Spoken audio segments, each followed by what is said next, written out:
Well, here we are.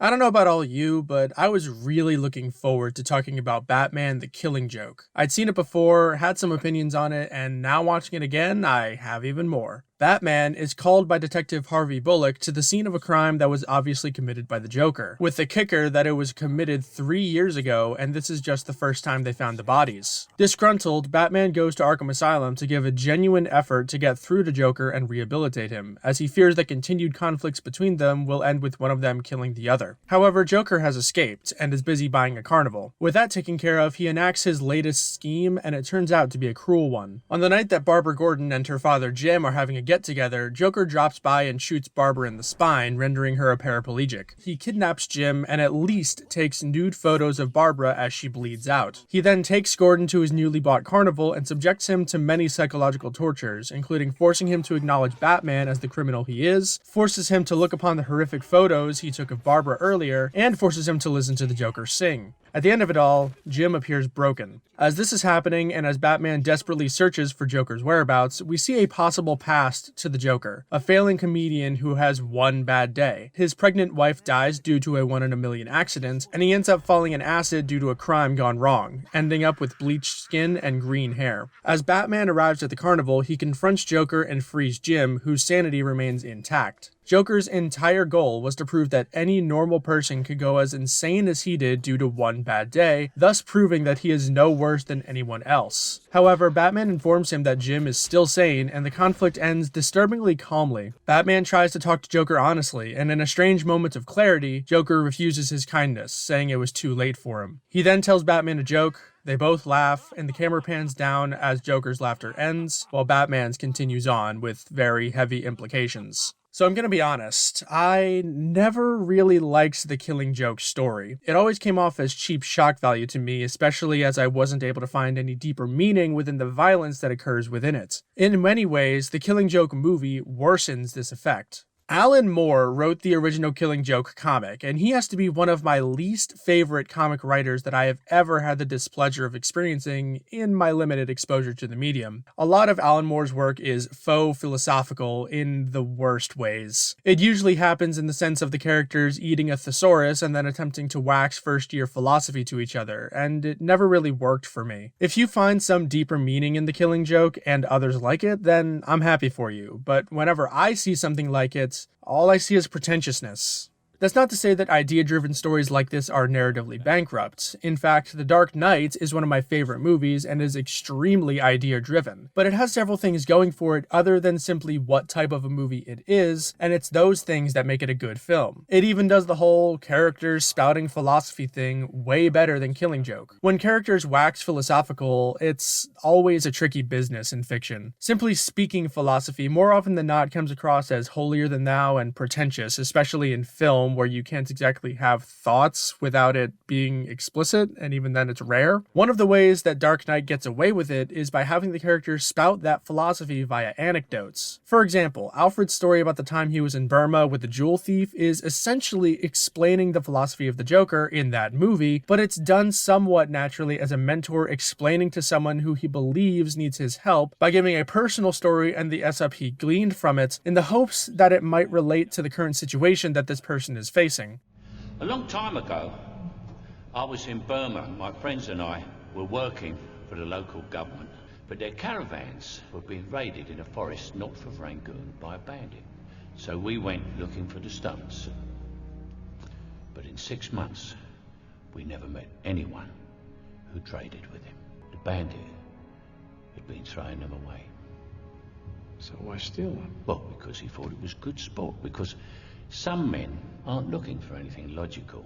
Some men just want to watch the world burn.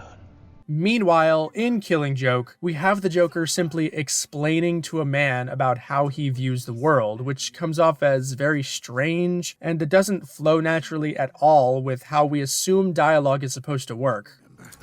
Oh, I wouldn't do that. Remembering's dangerous. I find the past such a worrying, anxious place. Yes, memory's so treacherous.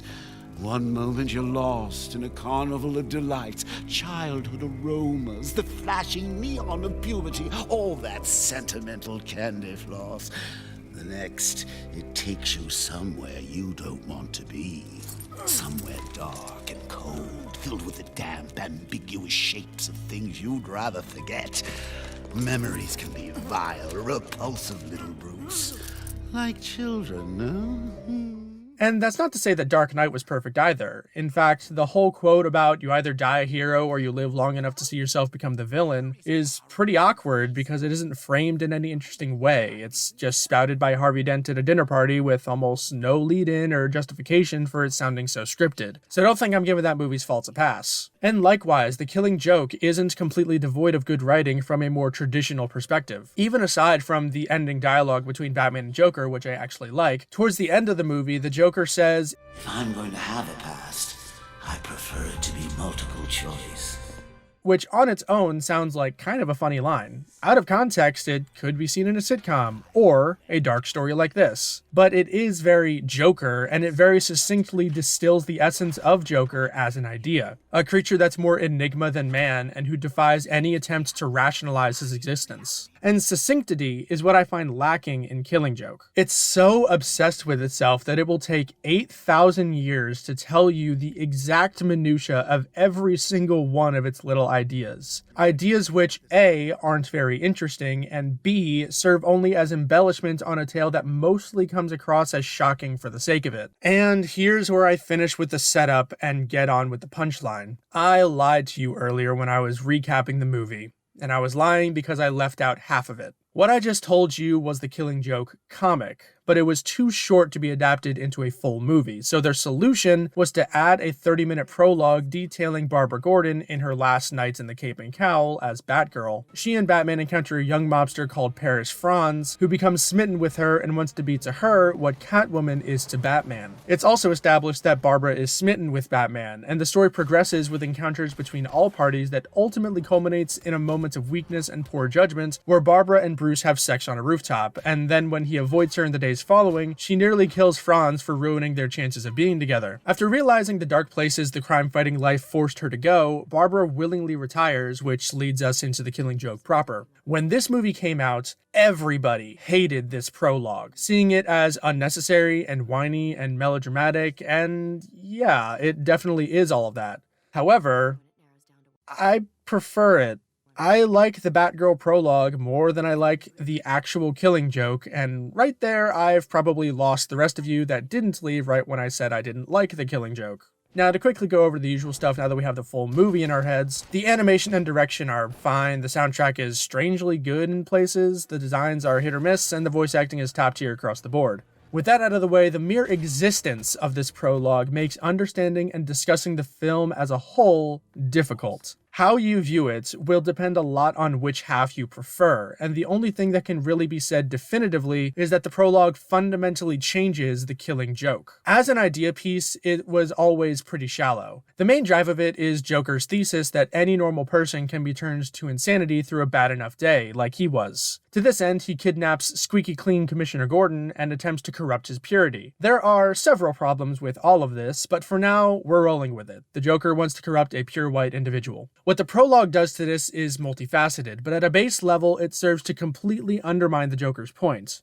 In the Killing Joke movie, everybody is a shithead who is impure on multiple levels, so he doesn't really have his perfect specimen to torture. Barbara Gordon isn't Batgirl because she wants to do the right thing, but because she wants a cheap thrill and wants to screw the Batman. Batman, even aside from that he gives into Barbara's advances despite it being wrong on multiple levels, is a terrible mentor to her, actively prevents her from improving, and is wholly incapable of offering genuine help in dealing with the issues that he knows she'll have to face, that she does face at the end of the prologue, to the point that his best solution to dealing with that moment of weakness is to avoid her and then shut her down when she takes the mature steps to working it out between them. Hey. Hi. Nothing on cable tonight, so I thought I'd get out and get some exercise. Tell me, how's Paris these days? He's on the move. We got a tip he might be hiding out at the docks. That's where I am right now. That wouldn't be an invitation, would it? No. I was just kidding. But I'm not that far away. No. Well, what about after you get him? What then? Are we back in business? Oh, come on. We'll talk later.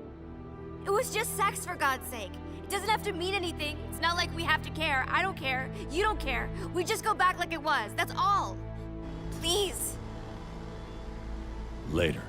And I actually like the changes that this prologue made to what little meaning there was in the original, as it just flat out didn't work anyway. For one, Jim Gordon has never been that paragon of virtue that the movie thinks he is. Just off the top of my head, in year one, he cheated with his pregnant wife.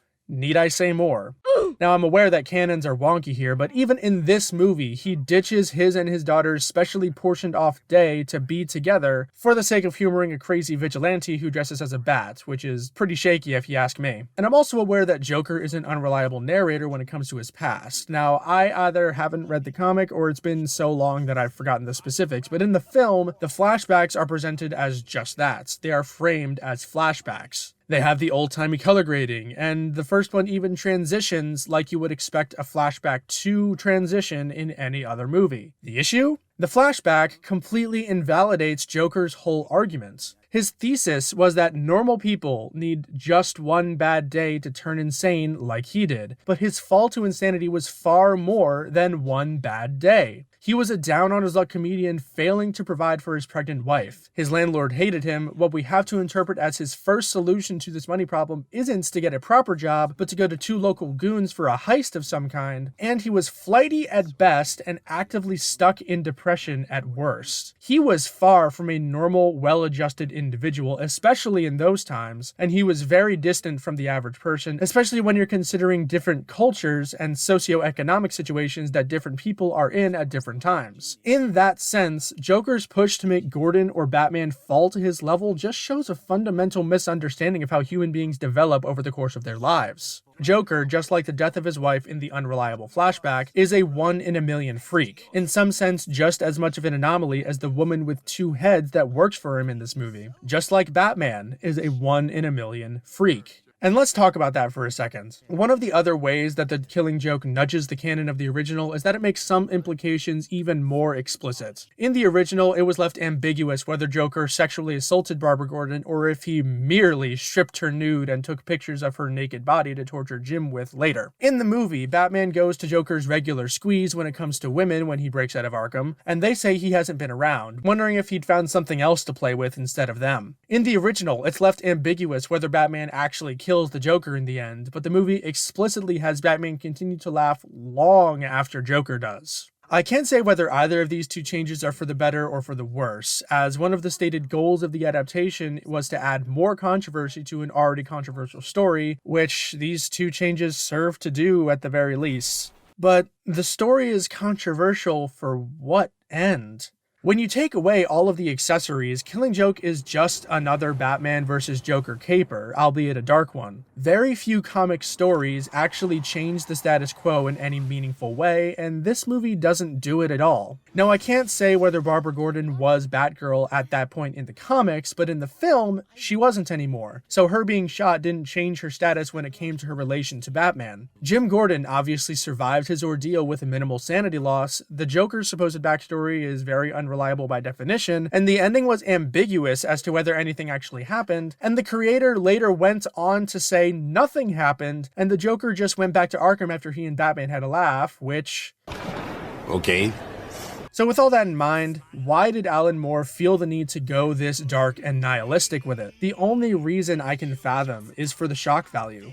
It was an appalling, controversial comic, and it became one of the most well-known exactly for that reason. Unfortunately, being shocking is often a net negative. Yes, you'll probably get attention, but the means used to achieve that are oftentimes for the worse of the product in question. In this case, the complete betrayal of the Barbara Gordon character. Now, yes, obviously and horrifically, this kind of thing could happen in real life, where some idiot with a gun hurts an innocent person for no apparent reason. However, in storytelling, this is perhaps the biggest middle finger to any fans of the Barbara Gordon character that they could have thought of, regardless of what direction she ultimately took after the fact. She is ambushed by the Joker and has no agency in the disgusting things that happen to her. She is a mere plot device, and that makes it insulting at the best of times. And really quick, I would be saying this as well if hers and Jim Gordon's roles were reversed too. It's the agency aspect of it rather than the gender or familial role. If they were to change anything about the story in this adaptation, especially considering the direction they take her in the prologue, it should have been how the Joker cripples her. Given how headstrong she is in the prologue, you could have justified a relapse into the Batgirl persona where she hears of the Joker's escape. She gets in over her head, outplayed or overpowered, and then it could happen. At least there, it would have been her decision to confront the Joker that leads to tragic consequences, rather than it being decided for her because she's just a victim of circumstance. Getting back to the prologue itself though, I have conflicted feelings on it. For one, its tone is absolutely incongruous to The Killing Joke. One is a dark shock tale about assault and torture and madness, while the other is a crime melodrama. The disconnect is so bizarre and tonally distinct, even ignoring the stylistic differences the two stories have from top to bottom, that jumping immediately from one to the other creates the worst kind of whiplash. Looking at those stylistic differences in rapid fire, the direction, style of storytelling, and the dialogue are also completely different. In order, the pacing of scenes is much more fast-paced in the prologue, with some barely lasting 30 to 40 seconds, but in a better way than year one, don't worry. The storytelling is character-driven rather than idea-driven, and the dialogue is much more naturalistic and snappy than the slow, plodding, stream-of-consciousness-esque stuff that we get in Killing Joke proper. These aren't so much pros or cons as much as simply stating the facts. As someone who likes the prologue far more than the Killing Joke section that follows, it made the overall experience difficult to get through, and even more difficult to conceptualize as a complete product for the purposes of critiquing it. The only way I really know how to do it from here is to just go into what I thought of the prologue, as I don't really have anything more to say about Killing Joke. In summary, I found it kind of boring and insulting. End of story. The prologue is much livelier and a much breezier viewing experience, and details Barbara Gordon's personal journey of realizing that she's gotten in over her head with this whole Batgirl thing. Paris Franz says in no uncertain terms that he thinks Batgirl is hot and that he wants her as his girlfriend, if we're putting it the nice way. He's a disgusting individual, and the movie doesn't even try and make you sympathize with him in any capacity, which for this story is really all that matters. It's fine. He's okay. At its core, the prologue is about the relationship between Barbara Gordon and Batman. Bruce Wayne is never mentioned. It's only Batman. In short, Barbara believes that Batman is treating her like a child, whereas she wants to be seen not only as his equal, but as a potential romantic partner. She ignores her best friend's attempts to hook her up with some college kids, and she in turn makes it clear her frustrations and how little progress she's making in, breaking the bat. I'm good. He won't say it, but I'm the best damn student he ever had. So if he's gonna start making decisions based on emotions, of which he has zero, then I think we've got a problem. Meanwhile, Franz's role is to be the temptress. Barbara, as Batgirl, plays along with his game for the sake of pursuing and taking him out, but each time she does, all that happens is he flirts with her and makes her look the fool. Their banter allows Franz to spray her with knockout gas in their first encounter, and her following his clues to a present almost gets her killed by mobsters, if not for Batman's timely arrival. Understandably frustrated when Barbara's solution to Batman rightfully acknowledging her misplaced personal attachment to and growing obsession with the case is to attack him, which culminates in the infamous sex scene, and later, her brutalization of Franz and realization of how close she got to crossing the line, resulting in her early retirement. For many people, the melodramatic stakes are insufferable, but I would disagree. Melodrama has its place, especially in comics properties which have such long-form and oftentimes aimless stories of villains of the week and never-changing status quos. Melodrama is more often than not the lifeblood of the comic book medium and its peripherals, so I think it's only appropriate to have it be present here. At the very least, it makes Barbara Gordon a more interesting character than she was in Killing Joke, where she was a simple plot device. She's fiery, hot-blooded, and all too eager to prove herself, who also seems to be a sore loser, doesn't deal well with setbacks, and is afraid of the judgments of those she respects. While it's not my favorite iteration of the Daughter of Darkness, it's close, and she stood out to me as instantly likable with her can-do scrappy attitude toward crime fighting. And I actually really liked the arc that she undergoes, and I think it leads pretty naturally into the place that she is at the beginning of Killing Joke. Again, even though I don't like what happens to her. And while I could continue on and dissect every scene, which I think might actually be kind of fun, I'll stop the video here. Overall, Batman the Killing Joke remains as controversial as the comic it adapted. Rating it a singular score is an almost pointless task, as the usual reaction is to love or hate either half of the film, resulting in an incredibly polarizing picture both among fans and within each of them. Would I recommend it? Probably not, as there are much better stories featuring all of these characters. But if you have access to it and hear some of the finest acting by the definitive Batman and Joker voices, I suppose you can check it out. Now, let's get back to our regularly scheduled New 52 movies, shall we?